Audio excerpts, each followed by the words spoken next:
Welcome to my YouTube channel student. This is Opal October commerce and management. इसमें NCERT की हम series business study discuss कर रहे थे और एक क्लास हम कर चुके हैं, ये उसकी अगली क्लासेस है।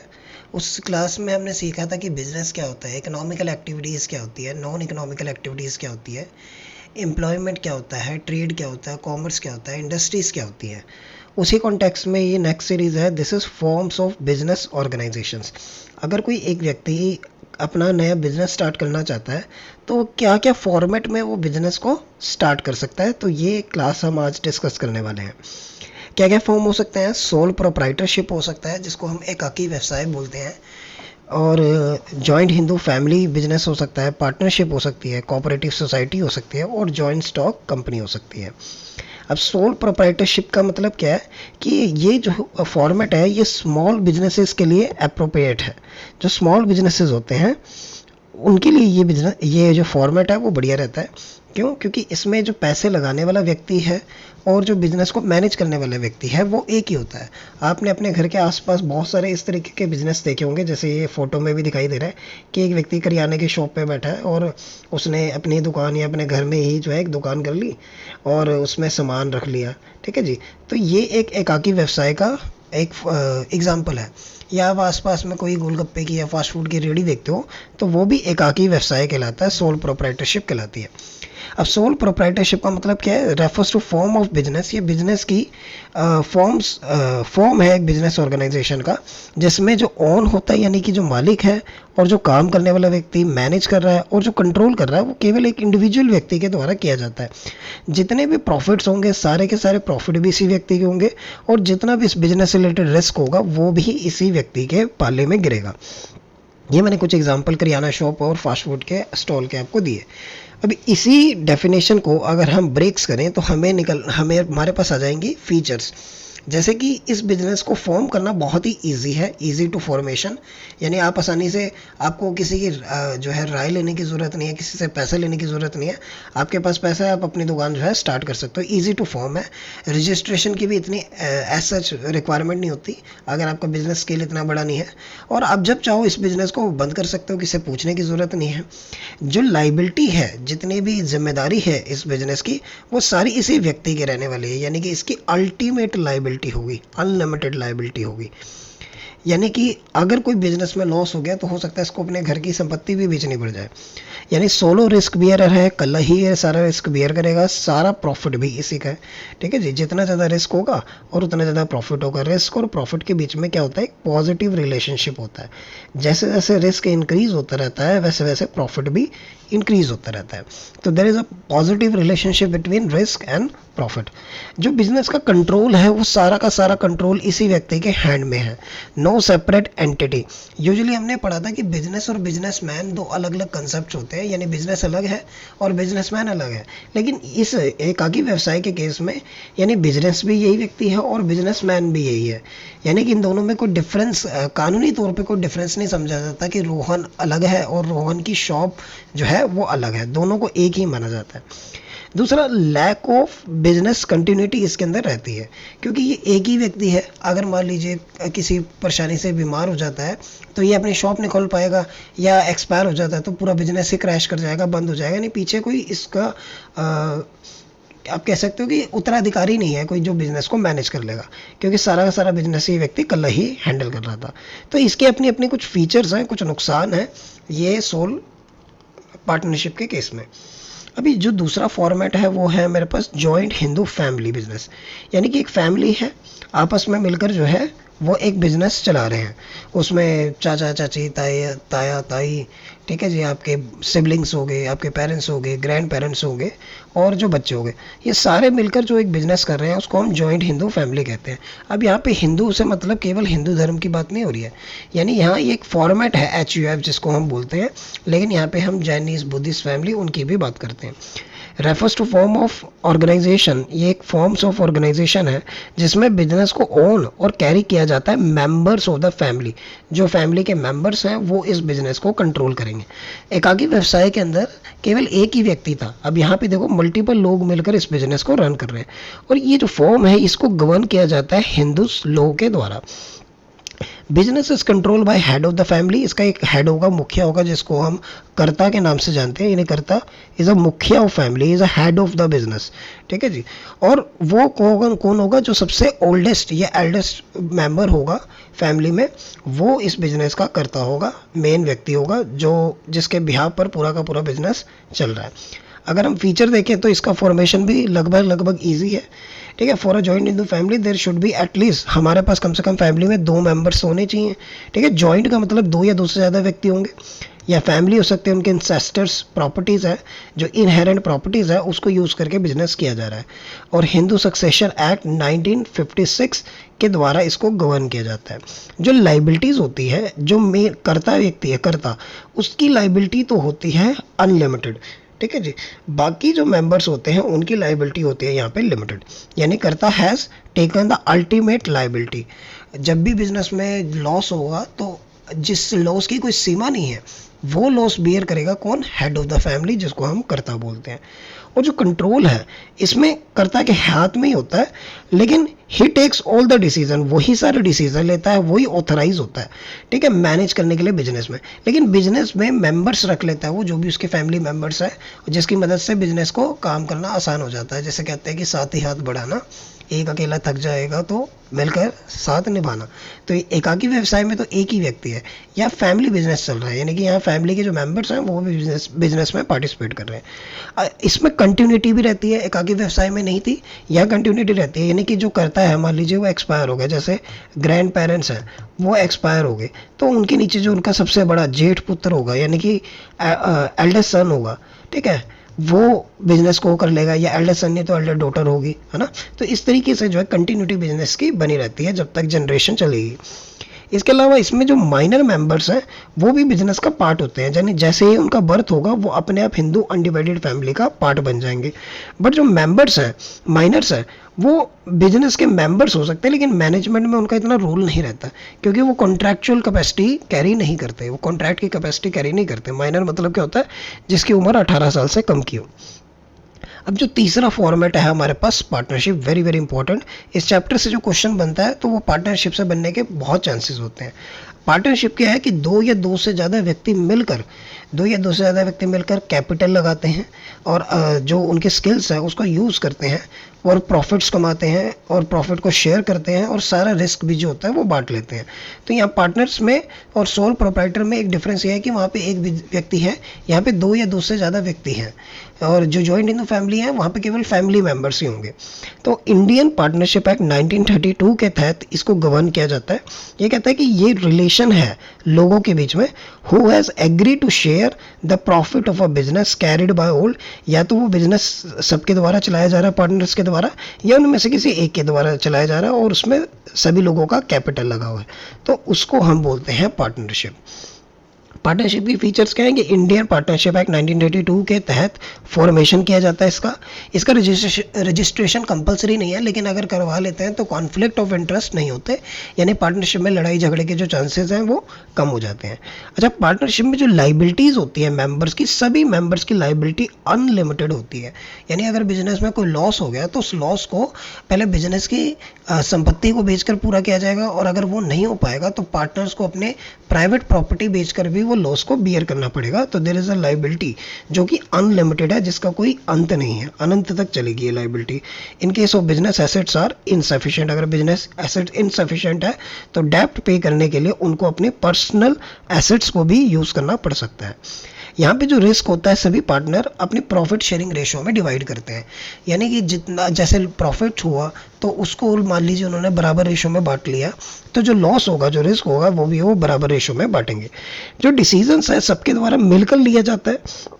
अगर किसी एक व्यक्ति ने डिसीजन ले भी लिया तो ये मान के चला जाता है कि सभी पार्टनर की इसमें कंसेंट थी, सभी ने म्यूचुअली एग्री होकर ये डिसीजन लिया है। अगर कंटिन्यूटी की बात करें तो यहाँ पे भी एक लैक ऑफ कंटिन्यूटी हमें देखने को मिलती है, जैसे कि ए और बी 2 व्यक्ति हैं जो पार्टनरशिप चला रहे हैं।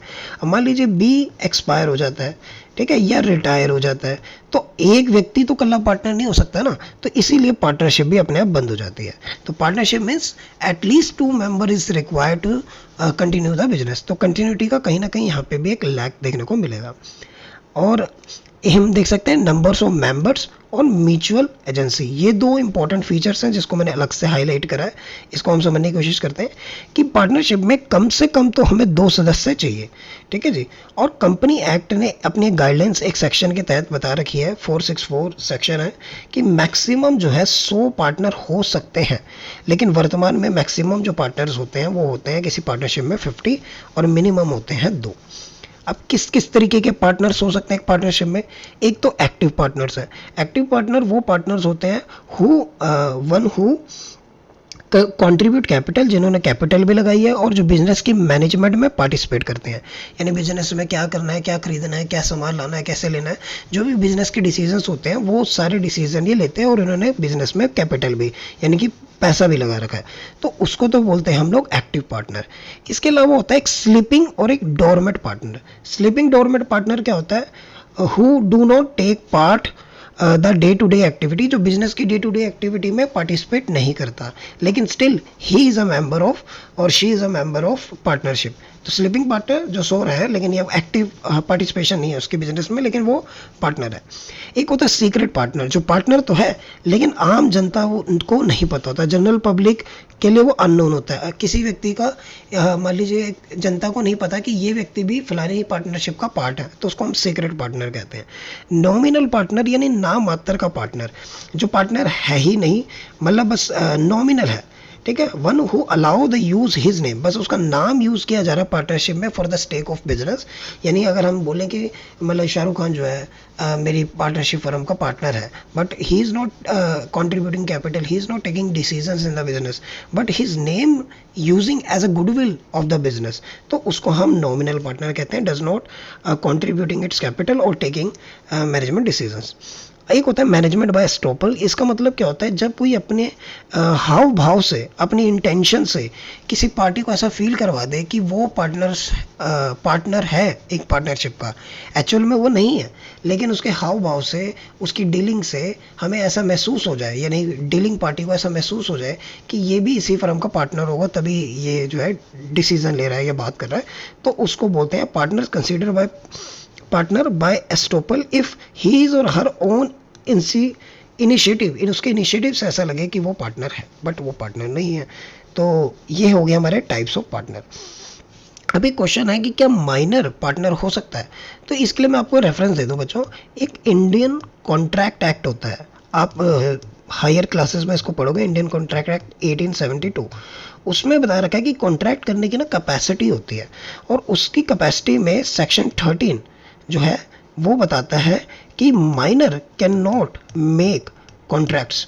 कोई माइनर जो है कॉन्ट्रैक्ट्स मेड नहीं कर सकता, नहीं बना सकता। तो इसलिए अगर कोई माइनर कॉन्ट्रैक्ट ही नहीं कर सकता तो वो बिजनेस का पार्टनर भी नहीं हो सकता, ठीक है जी। तो सेक्शन 30 अगर हम बात करें पार्टनरशिप एक्ट 1932 का, वो बोलता है minor can not be fully partner, वो पार्टनर नहीं हो सकता, पर उसको हम लोग बेनिफिट्स के लिए पार्टनर बना सकते हैं, यानी कि जो भी प्रॉफिट्स होगा उसको उसमें हिस्सा मिल सकता है, लेकिन जो उसके द्वारा लिए गए डिसीजंस हैं वो कानूनी डिसीजन नहीं कंसिडर किए जाएंगे।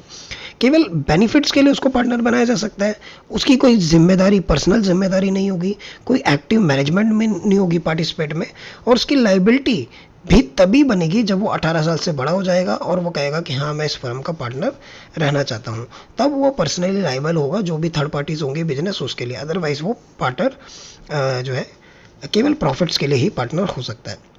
अब पार्टनरशिप कैसे कैसे हो सकती है? ये तो पार्टनर के टाइप हो गए, या पार्टनरशिप के में माइनर का रोल देख लिया हमने। तो पार्टनरशिप के टाइप क्या हो सकते हैं? Partnership at will. विल का मतलब है हमारी इच्छा अनुसार, जब तक हमारा मन करेगा, जितनी ड्यूरेशन तक हमारा मन करेगा तब तक हम पार्टनरशिप रखेंगे। हमने कहा भाई अब चलने दो, फॉर बेनिफिट्स हो रहे हैं, इसमें प्रॉफिट हो रहे हैं, तो बिजनेस को चलने दो, ठीक है। और पर्टिकुलर पार्टनरशिप का मतलब क्या होगा कि 5 साल के लिए, 5 साल तक हम बिजनेस करेंगे भाई, उसके बाद तो अपने रास्ते में अपने रास्ते, ठीक है जी, उसके बाद बिजनेस एंड हो जाएगा। तो ये पर्टिकुलर टाइम के लिए, ये पार्टनरशिप एट विल है। विल मतलब 2 दिन भी बिजनेस कर सकते हैं, ठीक है, हो सकता है 200 साल तक करते रहे, ठीक है। तो इस तरीके से पार्टनरशिप कंटिन्यू चलती रहेगी। 200 साल तो क्या होगी, मतलब 50 साल या 30 साल। लाइबिलिटी के बेस पे अगर मैं बात करूं तो एक तो जनरल पार्टनरशिप होती है और एक लिमिटेड पार्टनरशिप होती है। जनरल पार्टनरशिप क्या बोलती है कि जो लाइबिलिटीज़ है मेंबर्स की वो अनलिमिटेड है, और जॉइंट है। जैसे कि मैंने बोला कि पार्टनर्स की लाइबिलिटी क्या होती है, अनलिमिटेड होती है, यानी कि अगर नुकसान होगा तो प्राइवेट प्रॉपर्टी बेच कर भी भरना पड़ेगा। लेकिन लिमिटेड पार्टनरशिप में क्या होता है कि सभी पार्टनर की लाइबिलिटी लिमिटेड होती है, केवल एक व्यक्ति की लाइबिलिटी अनलिमिटेड होती है। जैसे हिंदू अनडिवाइडेड फैमिली में होता है, कर्ता की जो लाइबिलिटीज़ है वो अनलिमिटेड है, लेकिन बाकी लोगों की जो लाइबिलिटीज़ है वो लिमिटेड है। तो ये टाइप्स हमने डिस्कस कर लिए। अब एक कंसेप्ट होता है पार्टनरशिप डीड, जिसको हम आर्टिकल ऑफ पार्टनरशिप भी कहते हैं। पार्टनरशिप डीड वो एक रिटन एग्रीमेंट्स होता है जिसमें पार्टनर्स की टर्म्स एंड कंडीशन को लिखा जाता है। यानी कि जब हम बिजनेस चलाएंगे तो कोई लड़ाई झगड़ा ना हो, तो उससे पहले एक एग्रीमेंट कर लिया जाता है, ये वो रिटन एग्रीमेंट है, ठीक है जी, जो टर्म्स एंड कंडीशन को स्पेसिफाई करता है एक पार्टनरशिप की।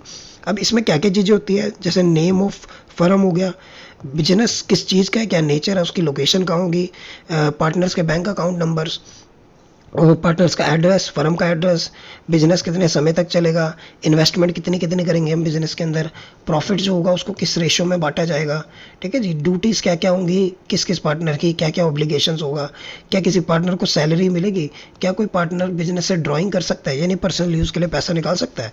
इसके अलावा जो हमारी गवर्निंग, अगर कोई नया पार्टनर एडमिट होगा यानी कि एडमिशन होगा, जैसे ए और बी पार्टनर्स बिजनेस चला रहे हैं और सी कहता है कि आप मुझे भी अपनी पार्टनरशिप में हिस्सा दे दो, तो अब क्या हो गया, ए बी सी तीन पार्टनर हो गए, तो ये एडमिशन का केस है।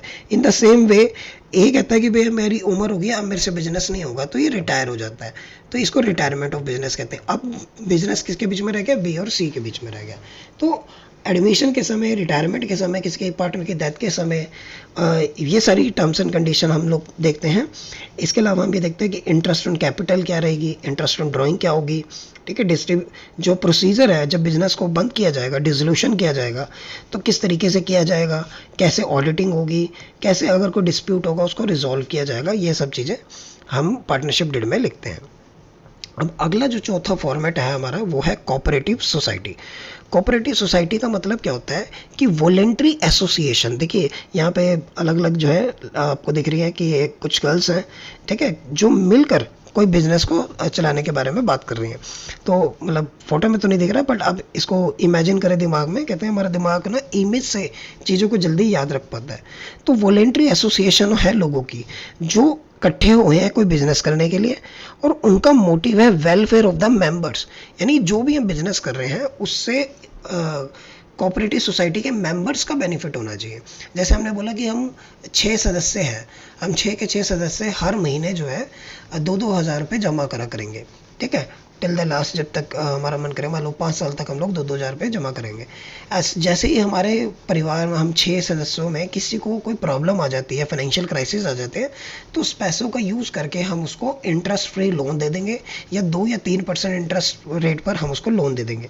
तो ये क्या है कि ये कोऑपरेटिव सोसाइटी का एग्जाम्पल्स है कि कुछ लोग मिलकर एक कॉमन पर्पस को सर्व कर रहे हैं और वॉलेंट्री वो उसका पार्ट बन रहे हैं। अब जो कोऑपरेटिव सोसाइटी एक्ट है 1923 है, उसके हिसाब से कोऑपरेटिव सोसाइटी बनाई जाती है। ज़्यादातर ये एनजीओ की फॉर्म में भी बनाई जाती हैं।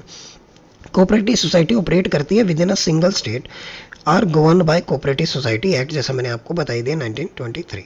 अब क्या फीचर्स होते हैं, इसके जो मेंबर्स होते हैं अपनी इच्छा से मेंबर बनते हैं, वॉलेंट्री बनते हैं, इनका रजिस्ट्रेशन करवाना कंपलसरी है, पार्टनरशिप का नहीं था जरूरी, एकाकी व्यवसाय का नहीं था, और जॉइंट इन द फैमिली का तो चलो गवर्न हिंदू लोग के सबसे चलता ही है, लेकिन cooperative society without registration can not be run, it is very very compulsory, ठीक है जी। और इसमें जो मेंबर्स की लाइबिलिटीज़ है, उनकी लाइबिलिटी वहीं तक लिमिट है जितना उन्होंने कंट्रीब्यूट किया। मान लो एक कोऑपरेटिव सोसाइटी बनाने में 4 सदस्य हैं, ए बी सी डी, इन सब 4 लोगों ने 1-1 लाख रुपए लगाया, ठीक है, 1-1 लाख रुपए लगा के ऐसे 4 लाख रुपए जमा हो गए, तो इन सब की मेंबर्स की लाइबिलिटी भी उतनी ही है जितनी इन्होंने कैपिटल लगाई है। 1-1 लाख रुपए लगाया तो 1 लाख रुपए से ज़्यादा का लॉस किसी भी कीमत पर इनसे वसूला नहीं जा सकता। इसके अलावा अगर हम कंट्रोल की बात करें तो जो पावर होती है वो डिसीजन लिया जाता है वोटिंग के बेस पर। एक इलेक्टेड कमेटी होती है, एक इलेक्टेड कमेटी जिसको सदस्य मिलकर बनाते हैं। मान लीजिए एक कोऑपरेटिव सोसाइटी में 1000 से भी ज़्यादा मेंबर्स हैं, तो 1000 बंदे मिलकर तो डिसीजन नहीं ले पाएंगे, तो वो इलेक्शन के माध्यम से अपना एक रिप्रेजेंटेटिव चुन देते हैं, और वो कमेटी जो होती है वो पूरी कोऑपरेटिव सोसाइटी के लिए डिसीजन का काम करती होती है। और मेन पर्पस कोऑपरेटिव सोसाइटी का is not making making money और प्रॉफिट्स, इनका पर्पस होता है जो इसके मेंबर्स हैं उनको सर्विस देना, यानी सर्विस मोटिव के पर्पस से जो है कोऑपरेटिव सोसाइटी बनाई जाती है। अब देखिए आप इसके टाइप से ही आसानी से समझ जाएंगे। जैसे कंज्यूमर कोऑपरेटिव सोसाइटी, सदस्यों ने मतलब जो है मिलकर एक कोऑपरेटिव सोसाइटी बना ली कि जैसे ही किसी कस्टमर के साथ कोई शोषण होगा तो भाई हम उसके खिलाफ जो है, जो सेलर है उसके खिलाफ हम धावा बोल देंगे। तो इसको कंज्यूमर कोऑपरेटिव सोसाइटी कहते हैं, यानी कि protecting the interest of consumer. ऐसी प्रोड्यूसर कोऑपरेटिव सोसाइटी होता है कि हम एक एरिया में ये जो स्मॉल प्रोड्यूसर्स हैं उनके राइट्स को प्रोटेक्ट करेंगे। मार्केटिंग कोऑपरेटिव सोसाइटी हो सकती है, जैसे एग्रीकल्चर कोऑपरेटिव सोसाइटी होती है, फार्मर कोऑपरेटिव सोसाइटी होती है, क्रेडिट कोऑपरेशन सोसाइटी होती है जो लोन का मैंने आपको एग्जांपल बताया, हाउसिंग सोसाइटीज़ होती हैं, ठीक है जी, जो कोऑपरेटिव हाउस होते हैं उनको अलॉट करती है। तो ऐसे अलग अलग पर्पसेस के लिए कोऑपरेटिव सोसाइटी को बनाया जा सकता है। अब इस चैप्टर का जो लास्ट पॉइंट है वो है जॉइंट स्टॉक कंपनी। देखिए जी, कंपनी सबसे ज़्यादा ट्रेंडिंग जो फॉर्म्स ऑफ बिजनेस है, ये mother of all forms of business है। जितने भी हमने फॉर्म्स ऑफ बिजनेस पढ़े ना, उनमें कहीं ना कुछ कमी थी। ये वो बिजनेस के लेवल को उस स्तर पर नहीं ले जा पा रहे जिस स्तर पर लेकर जाना चाहिए। अब एक पार्टनरशिप हो गया या एक एकाकी व्यवसाय होगा, वो इंटरनेशनल लेवल पे अगर बिजनेस बनाना चाहे तो विदाउट एमएनसी कंपनी वो नहीं कर पाएगा। तो कंपनी, वैसे इन जनरल कंपनी का मतलब क्या होता है कि साथ में बैठ के रोटी खाना, कंपनी देना कि भाई मैं आपको कंपनी दे रहा हूँ। टेक्निकली इसका मतलब हो गया साथ में बैठ के ब्रेड खाना या रोटी खाना। तो कंपनी में बहुत सारे मेंबर्स हैं, उनको हम बोलते हैं शेयर होल्डर्स। वो जितना जितना पैसा लगाते हैं कंपनी में, जितना परसेंट पैसा लगा रहे हैं उतने परसेंट के वो मालिक कहलाते हैं या शेयर होल्डर्स कहलाते हैं। तो कंपनी क्या है, it is a association of person, लोगों की पर्सन्स की एसोसिएशंस है जो मिलकर बिजनेस को कैरिड आउट करते हैं, बिजनेस की एक्टिविटी को। और कंपनी का एक लीगल स्टेटस होता है उनके मेंबर से, यानी कि मान लीजिए ये इस व्यक्ति का नाम है जॉन।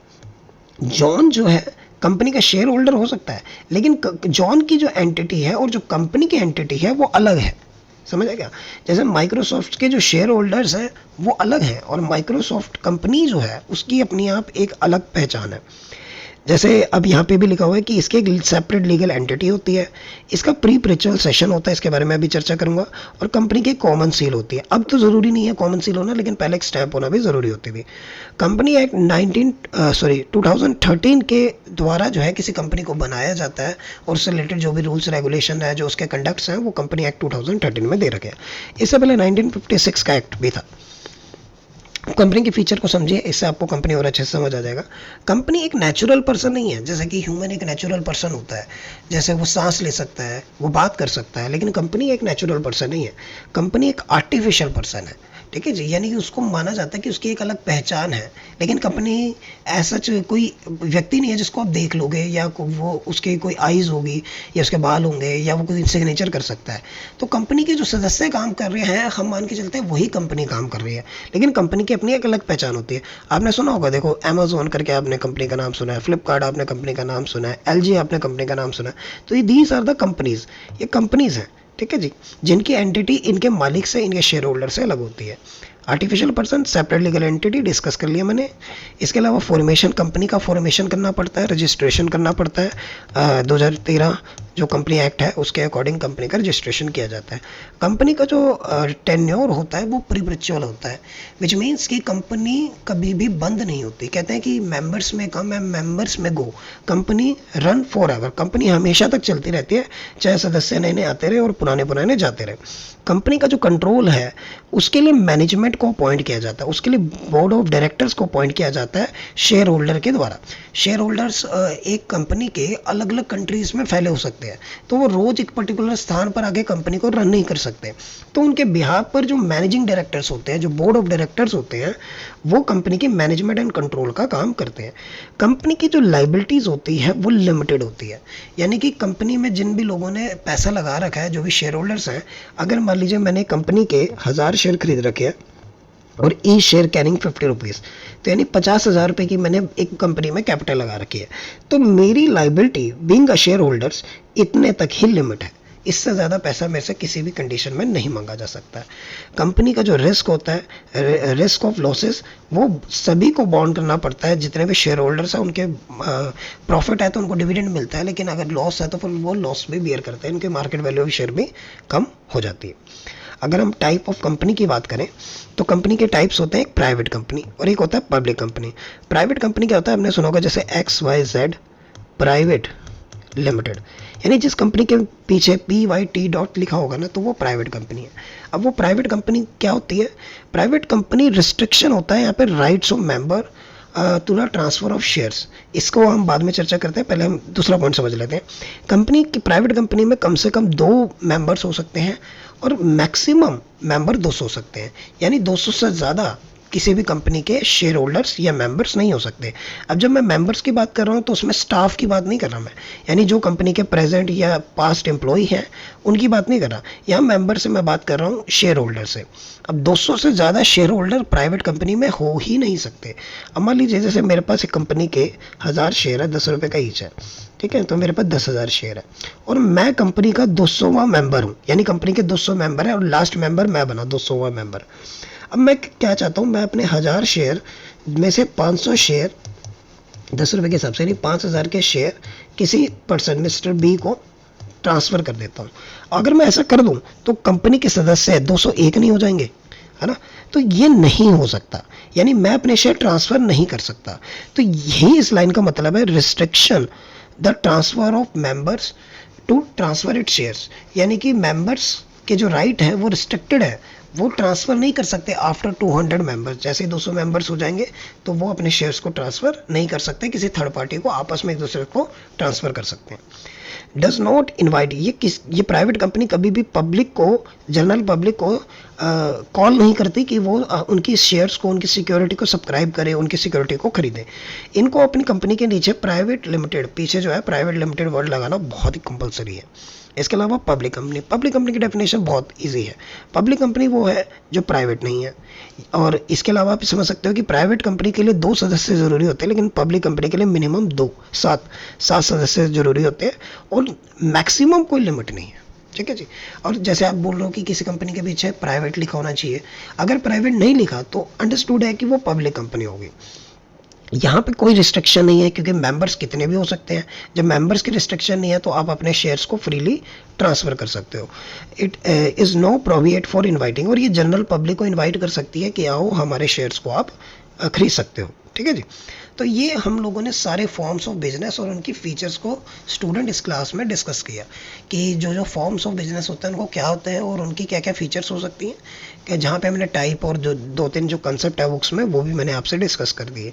अब देखिए इसमें कोई भी फॉर्म बुरा नहीं है, कोई भी अच्छा नहीं है, ये अलग अलग सिचुएशन पे वेरी करता है कि अकॉर्डिंग टू सिचुएशन हम कौन सा फॉर्म्स ऑफ बिजनेस को चुनेंगे। अगर आप भविष्य में कोई बिजनेस करना चाहेंगे तो आप जाहिर सी बात है इनमें से कोई ही फॉर्म्स ऑफ बिजनेस को ही चुनेंगे। लेकिन मान लीजिए आपके पास पैसा बहुत सीमित है, ठीक है, मान लीजिए आपकी जेब में 1000 रुपये पड़े हैं, तो आप वो 1000 रुपये किसी कंपनी में इन्वेस्ट कर दोगे। 1000 रुपये में कोई दुकान तो खुलने से रही, है ना जी। तो कॉस्ट, ठीक है, और ईज ऑफ सेटअप के हिसाब से बिजनेस को सिलेक्ट करा जाता है, ठीक है। लाइबिलिटी के हिसाब से बिजनेस को सिलेक्ट किया जाता है। कॉस्ट के हिसाब से देखूँ तो इंडिविजुअल जो बिजनेस है उसमें कम पैसा लग रहा है, कंपनी खोलने के लिए बहुत सारे लोगों को इकट्ठा करना पड़ेगा, बहुत पैसा चाहिए। और ईज़ के हिसाब से भी इंडिविजुअल बिजनेस जो है, एकाकी व्यवसाय ईजी है, लेकिन कंपनी के लिए बहुत लीगल लेंथी प्रोसेस है रजिस्ट्रेशन के लिए। लाइबिलिटी बात करूँ तो एकाकी व्यवसाय में लाइबिलिटी अनलिमिटेड है, पार्टनरशिप में लाइबिलिटी अनलिमिटेड है, हिंदू अनडिवाइडेड फैमिली में करता की लाइबिलिटी अनलिमिटेड है, लेकिन कंपनीज में पार्टनर्स की जो मेंबर्स हैं उनकी लाइबिलिटी क्या होती है, लिमिटेड होती है। तो इस पॉइंट ऑफ व्यू से कंपनी अच्छी है। कंटिन्यूटी की बात करें तो इंडिविजुअल व्यवसाय जो है वो ज़्यादा रिस्की है, क्योंकि एक व्यक्ति चला रहा है और वो मर गया तो बिजनेस में बंद। लेकिन कंपनी में क्या है, मेंबर में कम मेंबर में गो, मेंबर आते रहेंगे मेंबर जाते रहेंगे, लेकिन कंपनी को कोई फ़र्क नहीं पड़ेगा। मैनेजमेंट की जो एबिलिटी है वो उसका भी फ़ायदा हमें कंपनी में मिलेगा, ठीक है जी। मतलब हम मैनेजमेंट टीम रख सकते हैं, जो MBA करे हुए हाई क्वालिफाइड प्रोफेशनल्स हैं उनकी मदद से जो है मैनेजमेंट का काम किया जा सकता है। कैपिटल कंट्रीब्यूशन की बात करूं तो एकाकी व्यवसाय यानी सोल प्रोप्राइटरशिप में कम कैपिटल ही आप जुटा पाओगे, लेकिन पार्टनरशिप में आप ज़्यादा पैसे लगा सकते हो, कंपनी में और ज़्यादा पैसे इकट्ठे कर सकते हो, तो कैपिटल इंक्रीज कंपनी में ज़्यादा होगी और सोल प्रोप्राइटर में सबसे कम होगी। डिग्री ऑफ कंट्रोल की बात करें तो सोल प्रोप्राइटर में डिग्री ऑफ कंट्रोल सबसे ज़्यादा होगा और कंपनीज में डिग्री ऑफ कंट्रोल बहुत कम होगा, क्योंकि जितने ज़्यादा शेयर होल्डर होंगे उतने ज़्यादा आपकी जो ऑनरशिप है वो डाइल्यूट होती चली जाएगी, वो ऑनरशिप कम होती चली जाएगी। ठीक है जी। तो ये थी आज की क्लास और आई होप आपको क्लास अच्छी लगी होगी। तो आप आज किताब में जाके इससे रिलेटेड जो इनकी फॉर्म्स ऑफ बिजनेस हैं, इसके एडवांटेज और डिसएडवांटेज अपने आप स्टडी कर सकते हो। कोई पॉइंट आपको ना समझ आए तो आप कमेंट में डाल दीजिएगा, मैं उसको एक्सप्लेन करने की आपको कोशिश करूँगा। Thank you so much for watching, keep stay tune.